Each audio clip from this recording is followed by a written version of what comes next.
কৰে গানটো কেনেকৈ গণমুখী কৰিব পাৰি এইবিলাক ভূপেন দাই আচলতে ইমান মহান গুৰু তালুৰ পৰা তলুৱালে মৰম কৰি কৰি গান শিকিছিল ভূপেন দাৰ ওচৰত তালুৰ পৰা তলুৱালে একমাত্ৰ মই তেওঁলোকৰ বংশৰ মানুহসকলে জানিছিল মই কেতিয়া যাওঁ কোনো গম পোৱা নাছিল বম্বেতে হওক আন্ধেৰীৰ ঘৰটোতে হওক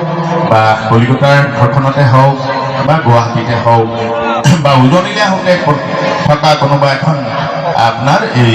প্যাৰাডাইজৰ কোনোবা এটা হোটেলত বা কোনোবা এঘৰ বিদ্বানী মানুহৰ মাজত থাকোঁতে যেতিয়া ভূপেন দাই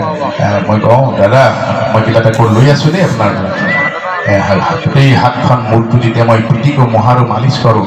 কৰি কৰি কৰি কৰি মই সাধনা কৰি থাকোঁ কিবা এটা লৈ আছোঁ দাদা এনেকৈ চাই থাকিব ভূপেন দাৰ চকুকেইটা ৰঙাটো ৰঙা চকু মানুহ খুব ভাল পাওঁ দৃঢ়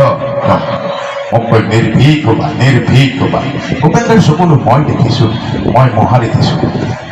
এটাই শেষত কথা ক'লে কাষত সূৰ্য হাজৰিকা আছিল আজিও আছে সূৰ্য হাজৰিকা জীয়াই আছে তেখেত শেষত গানকেইটা জীয়াই ৰাখিলা মোকেই ক'লে মই ভয় খালোঁ দাদা কি কথা কয় কেৱল তালুৰ পৰা তলুৱালে আকৌ টোপনি গ'ল সোঁহাতখনত যেতিয়া মই মালিচ কৰোঁ মহাৰো পিটি কওঁ মই ৰৈ থাকোঁ কেতিয়া বাওঁ হাতখন দিয়ে তেওঁ টোপনি যায় তাকে বাওঁ হাতখন দিয়ে মোৰ সাধনাৰ সাৰ্থকতা মই তাতে বিচাৰি পাওঁ গুৰু সেৱা বা পুৰুধা সেৱা কেনেকৈ কৰে মই সৰুতেই চিনি পাইছিলোঁ সেই তাহানি চাইকেলখনত লাগি অহা বোৱা এখনি নীলা চাদৰ তাৰে মিঠা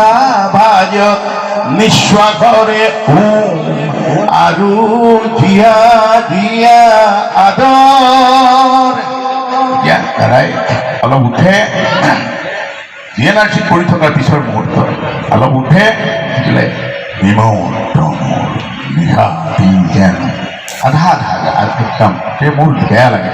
এইবিলাক মই ভূপেন দাৰ গান ভূপেন দাৰ গাত ধৰি ধৰি প্ৰেক্টিকেল কৰিছোঁ সন্ধিয়া লুইটৰ ডেলি কাষৰে আপোন ৰহন সানি মই ভূপেন দাৰ ভাত ৰান্ধনিটো কৈ থওঁ যে আজি যাম মোক ছোট হাজৰিকা বুলি কয় ভূপেন দাই ছোট হাজৰিকা মই গুৱাহাটীত ভূপেন দা থাকিলে কি কৰোঁ প্ৰেক্টিকেল কৰোঁ চ' ভৰুলৰ ফালে সেই একদম ত' মই তেখেতক দেখিলোঁ তেখেতে গানটো নাগায় তাৰ অনুভৱটোহে গায় অনুভৱটো গায় যাৰ কাৰণে আঙুলিটোত অনুভৱখিনি হাৰমনিয়ামৰ পৰ্দাই গুচি যায় তেতিয়া ক'লে পৰহি কথা গতিকে আজি নাই কোৱা সেইকাৰণে কৈছে যে পৰহি কোৱাতে নাই কোৱা মই পৰহি দূৰত থৈছে তাই টানি আনিছে আকৌ পৰহি পুৱাতে টুলুঙা নাওতে ৰমন মাছলে গ'ল পৰহি কথাটো পৰহি সেই বস্তুবিলাক ল'ৰা ছোৱালী এতিয়া ডাইৰেক্ট টেকন কৰিছে বিহুৰ অৱস্থা যি কৰিলে আৰু গাটো লৰিছে তাৰপিছত আৰু নকওঁ আৰু এই অসমৰ বাপতি সাহোন সংস্কৃতি কি ৰূপ পালেগে এতিয়া আপোনালোকক এইকাৰণে ইমানখিনি কথা ক'লোঁ যে এই আপোনালোক মাতৃ সংস্কৃতি পৈতৃক সৃষ্টিশীল জাতি কৃষ্টি কলাক আপোনালোকে সুন্দৰভাৱে বেৰা কৰা দি পেলাই প্ৰজন্মৰ কাৰণে ৰাখিব লাগিব সকলোলৈ সেৱা জনালোঁ সকলোলৈ সেৱা জনাইছোঁ সেৱা জনাইছোঁ